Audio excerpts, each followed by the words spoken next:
Nama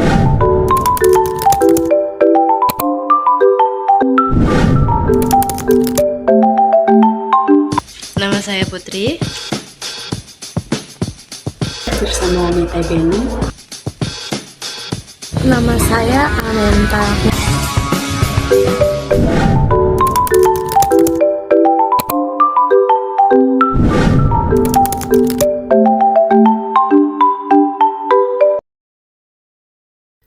Assalamualaikum warahmatullahi wabarakatuh.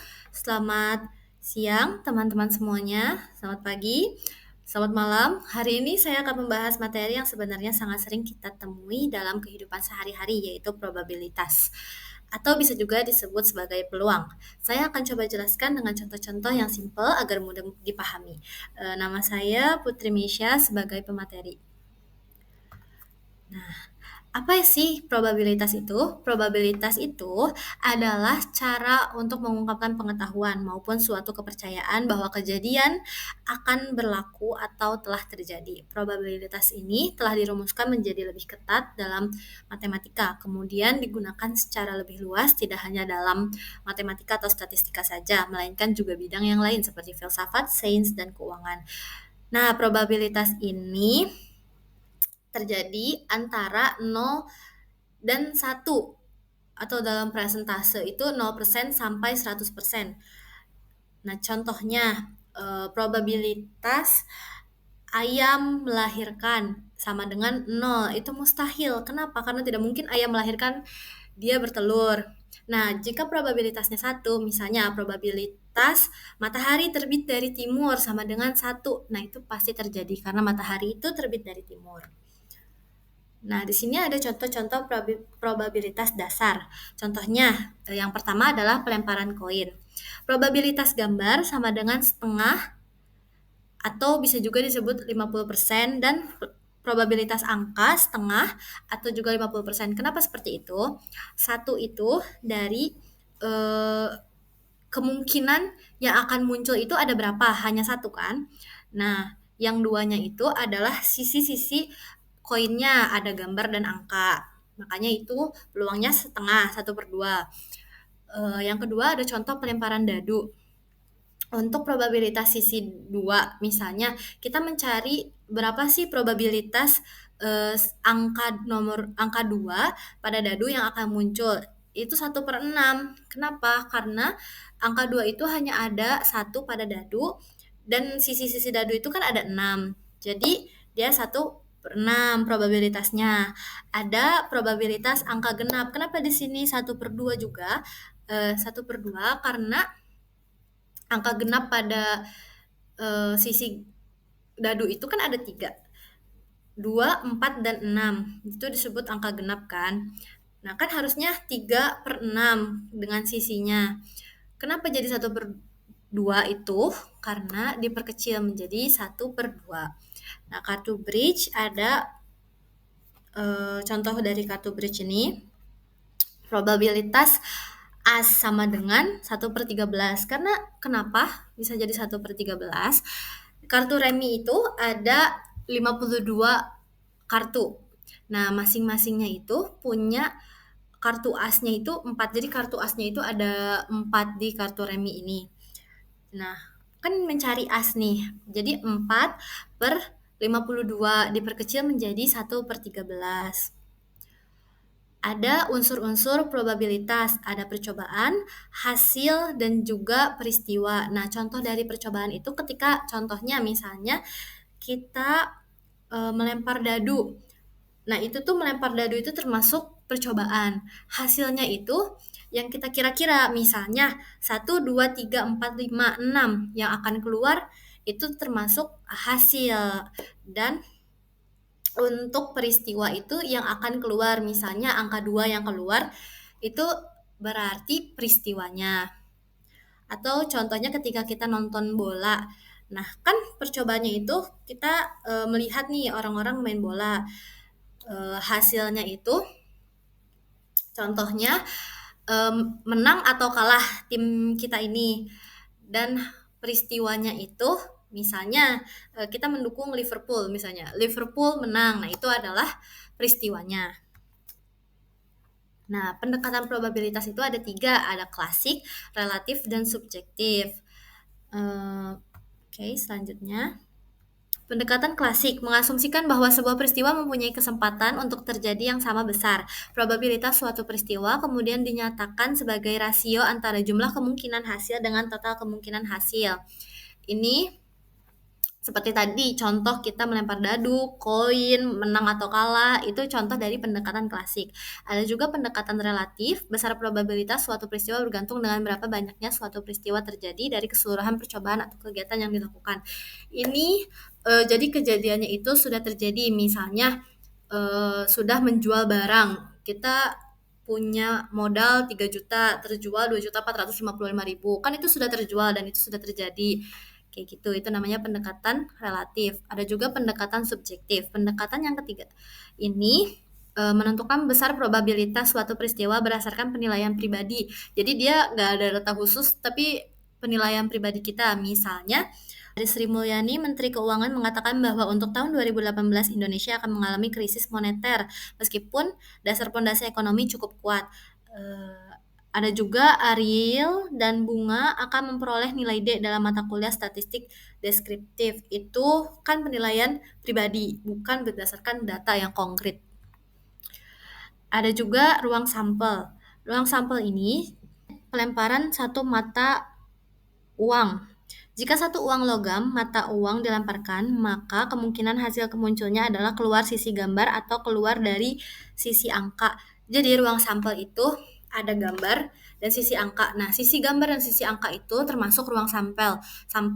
Atau misalnya uang logam, dadu 1, 2, 3, 4, 5, 6 itu termasuk ruang sampel juga. Misalnya kita melempar 2 koin juga, yang keluar angka-angka, angka gambar, gambar angka, gambar-gambar, itu juga termasuk ruang sampel.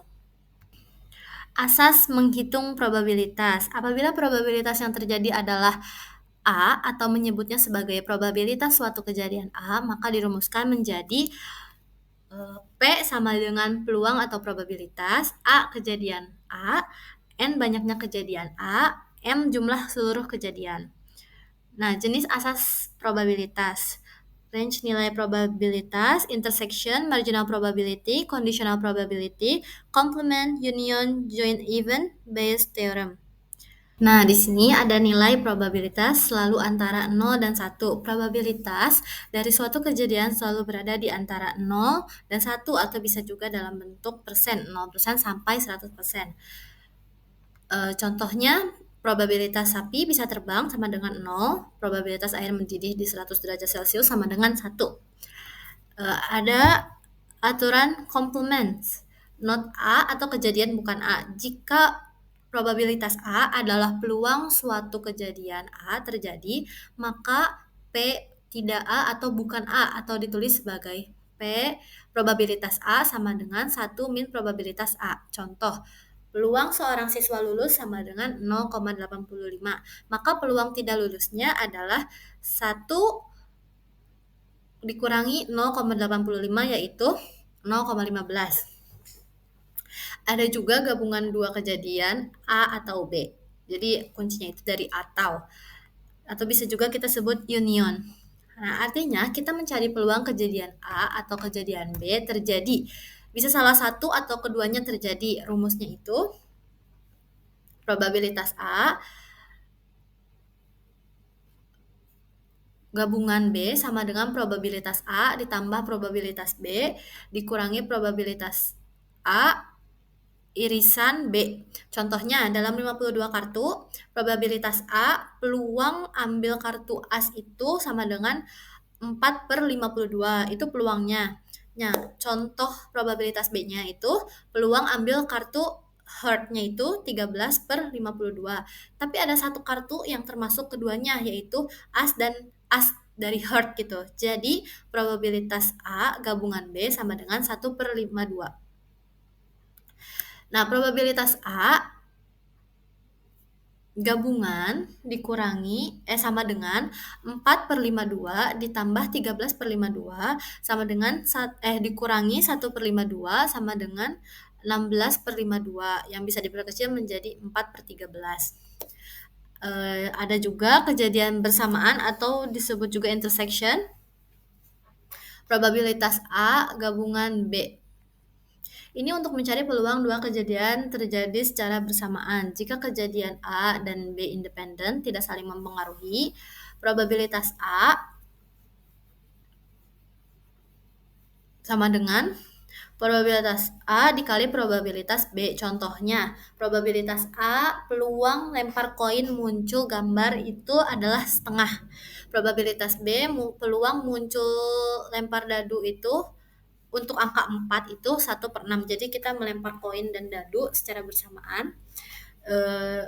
Peluang untuk dadu di angka 4 muncul itu 1/6. Peluang untuk lempar koin yang munculnya gambar itu setengah. Maka peluang keduanya terjadi menjadi 1/2 dikali 1/6 bisa peluangnya itu 1/12. Jika kejadian A dan B tidak independen, maka gunakan probabilitas bersyarat atau conditional probability yang bisa kita lihat di sini. Peluang A terjadi dengan syarat B sudah terjadi. Contohnya, dalam satu kotak ada 2 bola merah bergaris, 3 bola merah berkotak, 4 bola biru bergaris, 1 bola biru berkotak. Nah, jadi jumlah bola yang ada di dalam kotak itu adalah 10.